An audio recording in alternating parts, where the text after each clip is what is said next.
মা লিহাযাল কিতাব লা ইউগাদিরু সগীরাতান ওয়ালা কাবীরাতান ইল্লা আহসাহা।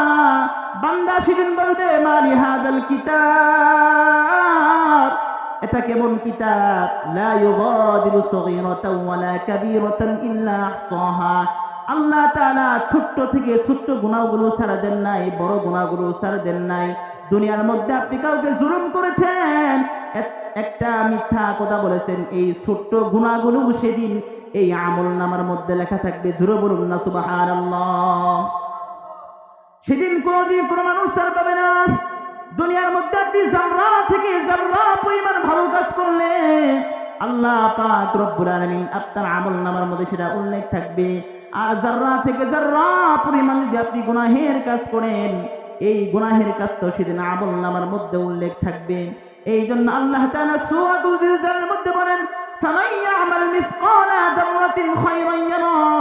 বান্দা যারা দুনিয়ার মধ্যে অনুপরিমাণ সরিষা পরিমাণ যাররা পরিমাণ নেক আমল করবে, আল্লাহ তাআলা হাসরের ময়দানে বান্দার সামনে তা প্রকাশ করে দিবেন। ওয়া ইয়ামাল মিসকালা যাররাতিন শাররান ইয়ারা। আর যারা অনুপরিমাণ সরিষা পরিমাণ নাফরমানি করবে, এই নাফরমানিটাও বান্দার সামনে প্রকাশ পেয়ে যাবে। জোরে বলুন সুবহানাল্লাহ। তাহলে দুনিয়ার জিন্দেগির মধ্যে আমাদের হিসাব করে চলতে হবে, কথা বলেন ঠিক কিনা? হায়াতে জিন্দেগিটা শুধু মন চাই জীবন চালাইলে হবে না, নফস যা চাই তা করা যাবে না। কারণ নফস চাইবে গুনাহের কাজ করতে, কথা বলেন ঠিক কিনা?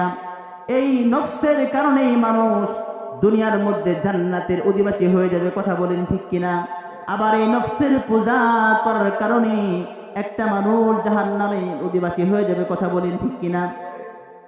আল্লাহ তাআলা সূরাতুল বানী ইসরাঈলের মধ্যে বলেন, মান ইহতাদা ফাইন্নামা ইয়াহতাদি লিনাফসিহি ওয়া মান দাল্লা ফাইন্নামা ইয়াদুল্লু আলাইহা।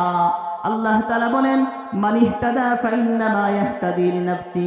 বান্দা ইচ্ছাই নফসের কারণে সে হেদায়েত প্রাপ্ত হয়, কথা বলেন ঠিক কিনা? মান ইহতাদা ফাইন্নামা ইয়াহতাদি লিনাফসিহি। এই নফসের কারণে বান্দা দুনিয়ার মধ্যে হেদায়েতের পথে এসে যায়। দুনিয়ার মধ্যে সকলের তো আরাম করতে মনে চাই, কথা বলেন ঠিক কিনা? এই যে ঠান্ডার মধ্যে শীতের মধ্যে ফজরের সময় 5টার সময় কারো উঠতে মনে চাই না, কথা বলেন ঠিক কিনা? ঠান্ডা পানি দ্বারা উযু করতে কারো মনে চাই না, কথা বলেন ঠিক কিনা? আপনি যেমন আরাম করতে মনে চান, আমাদেরও আরাম করতে মনে চাই, কথা বলেন ঠিক কিনা? কিন্তু যখন আরাম করে যখন বিছানার মধ্যে শুয়ে থাকি, নফস বলে বান্দা তুমি তো ঘুমাও, আল্লাহর ফরজ বিধান বাদ দিও না, আল্লাহর হুকুম বাদ দিয়ে ঘুমাইলে তোমাকে জাহান্নামের মধ্যে যাইতে হবে, কথা বলেন ঠিক কিনা? এই যে মান ইহতাদা ফাইন্নামা ইয়াহতাদি লিনাফসিহি, বান্দার নফস যখন গুনাহের কাজ করতে মনে চায়, আল্লাহকে ভয় করে আরামের বিছানাকে হারাম করে ঠান্ডা পানি দ্বারা ওযু করে মসজিদের মধ্যে চলে আসে, কথা বলেন ঠিক কিনা? এই জন্য আল্লাহ তাআলা বলেন, মান ইহতাদা ফাইন্নামা ইয়াহতাদি লিনাফসি। মানুষের নফসটাই দুনিয়ার মধ্যে সে হেদায়েত প্রাপ্ত হয়ে যায়, কথা বলেন ঠিক কিনা?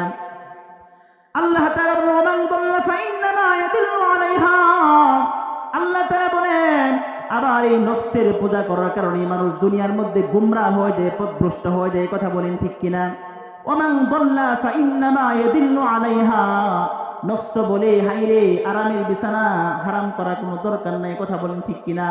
ঠান্ডা পানি দিয়ে ওযু করার কোনো দরকার নাই, মসজিদে যাওয়ার দরকার নাই।